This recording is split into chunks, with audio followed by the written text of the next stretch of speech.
Tollywood senior hero victory Venkatesh హీరోగా young director Anil Ravipudi దర్శకత్వంలో దిల్ రాజు నిర్మిస్తున్న సినిమా సంక్రాంతికి వస్తున్నాం.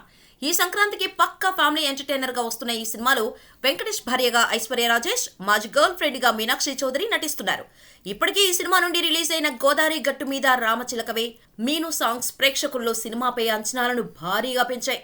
ఇక ఈ సినిమాలో సంక్రాంతికి సంబంధించిన ఓ స్పెషల్ సాంగ్ ఉందట. ఈ సాంగ్ ను ఎవరితో పాడించాలని హిందీ, కన్నడ, మలయాళ సింగర్స్ ను పరిశీలిస్తుండగా నేను పాడతా అని హీరో వెంకటేష్ దర్శకుడు అనిల్ రావుపూడి వెంట పడ్డాడు. ఎక్కడికి వెళ్తే అక్కడ, ఎక్కడ పడితే అక్కడ నేను సాంగ్ పాడతా అని అనిల్ రావుపూడిని వెంకీ టార్చర్ చేయగా ఇక తట్టుకోలేక వెంకీ పాట పాడేందుకు గ్రీన్ సిగ్నల్ ఇచ్చాడు అనిల్. ఇలా సరదాగా అనిల్ రావుపూడిని వెంకటేష్ ఆట పట్టిస్తున్న వీడియోని రిలీజ్ చేయగా సోషల్ మీడియాలో వైరల్ గా మారింది. నెటిజన్స్ నుండి ఈ వీడియోకు అద్భుతమైన స్పందన లభిస్తోంది. బ్లాక్ బస్టర్ పొంగల్ అంటూ రానున్న ఈ పాట ఎలక్ట్రిఫైయింగ్ గా ఉంటుందని మేకర్స్ తెలిపారు.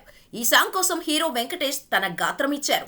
భీమ్స్ సంగీతం అందిస్తున్న 3వ లిరికల్ సాంగ్ ను అతి త్వరలో ప్రేక్షకుల ముందుకు తీసుకువస్తున్నట్టు తెలిపారు. దిల్ రాజు నిర్మాణంలో వస్తున్న ఈ సినిమా వచ్చే ఏడాది సంక్రాంతి కానుకగా జనవరి 14న రిలీజ్ కానుంది.